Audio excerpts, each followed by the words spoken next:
viewers. My name is Beverly Tefazopise, and today we are joined by Advocate Job Sikhala in our studios. Follow us for his interview. Advocate, maybe just in summary, you could give us a short summary about the book, Footprints in the Chains.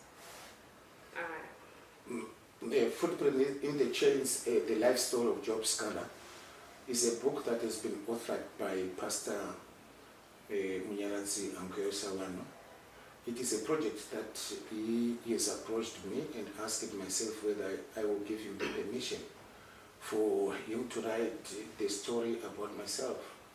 So it ended up being a biography which traced my life from birth, including the family tree, my primary, secondary education, my university education, my involvement with student activism, the formation of the MTC, the number of many battles that we have been involved in after the formation of the MTC, under Robert Mugabe's torture chambers, the issue about the 2005 MTC split, the emergence of the inclusive government after the 2008 elections, and also the coming into effect of the MTC alliance, mutating to the Citizens Coalition for Change up until my arrest during the period of the murder of Mo Blessing Ali, where I spent 595 days under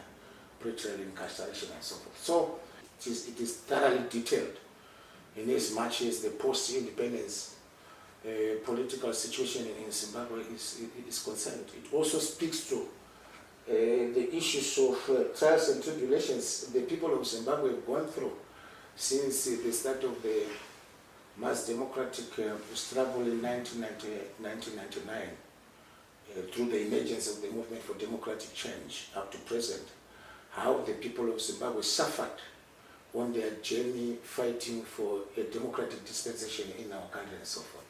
So in short, what I can say is that it's a well-done job. Those who want to understand the politics of our nation post-independence and also the political developments that happened after the formation of the mass democratic movement in 1999 up to present, should not miss the copy. All right. So if Zimbabweans were to read one chapter from the book, which one would it be and why? And also on that same note, are there any stories from prison life that made it into the book? There is nothing that is not in that book, including all the trials and tribulations, the vicissitudes that I went through the court motions, the court processes that I have been put through, my prison experiences, everything. Oh, okay, moving on to your incarceration and life after prison.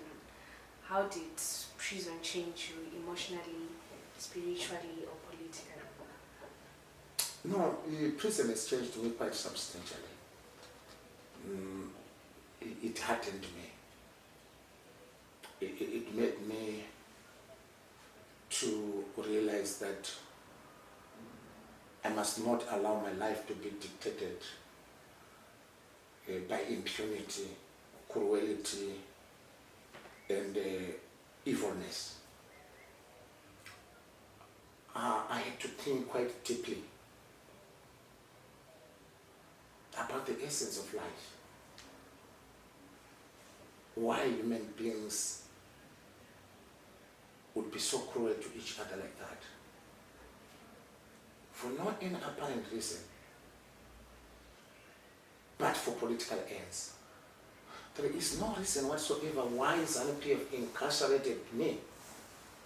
For so long a time, I'm the only citizen in this country who has been persecuted and incarcerated by ZANU-PF post-independence for 70 times.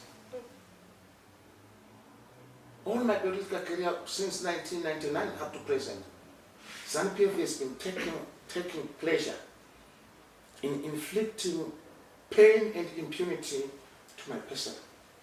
The other very important thing that I learned in prison is that there are no respects for human rights behind those walls. I've seen so many prison inmates being abused and tortured in prison.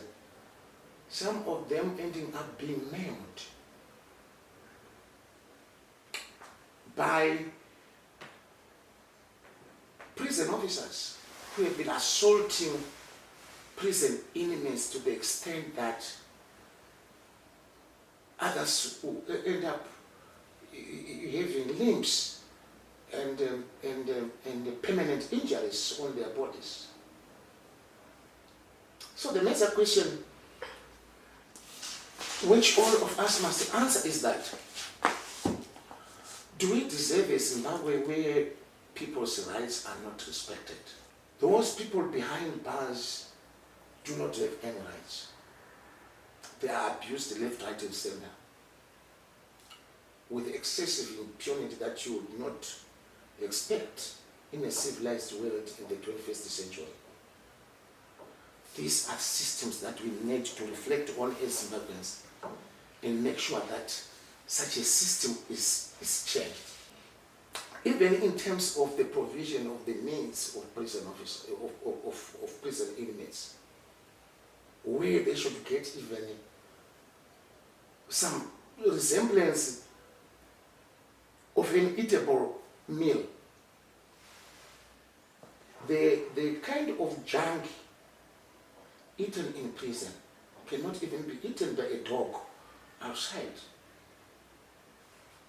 It is horrible food where even meal with maggots tumbling on top of a morsel are seen, where spinach is just being cut into the pieces the size of a meat size, and is simply being boiled without even a drop of cooking oil and without salt.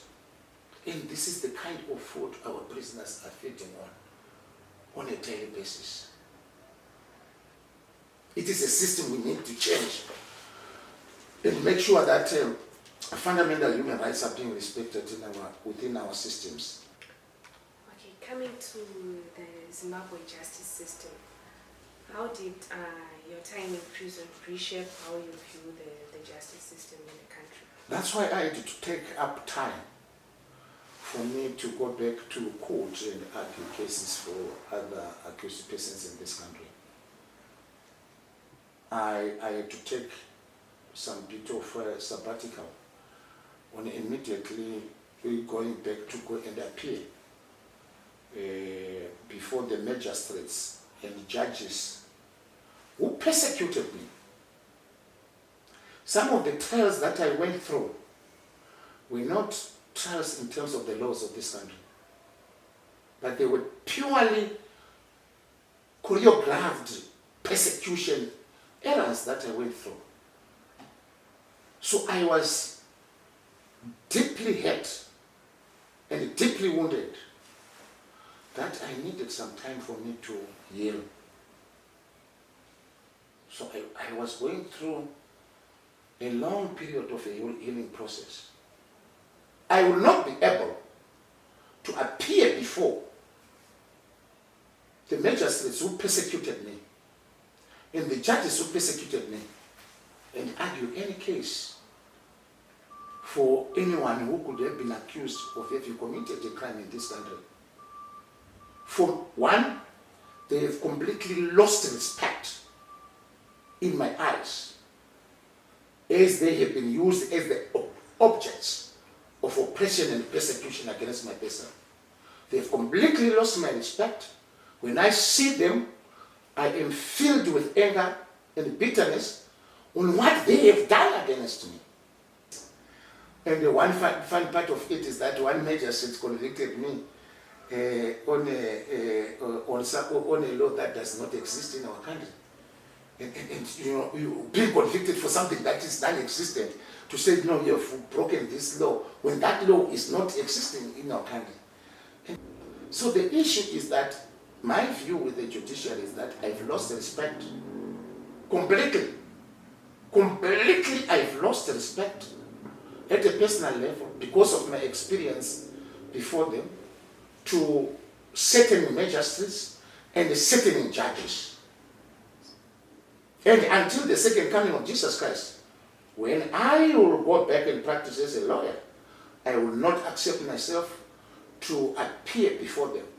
If either of my clients would appear before them, I will recuse myself. For I have got now absolutely no respect for them. They must know that when they were persecuting me up to present, I've completely lost respect for them. Yes.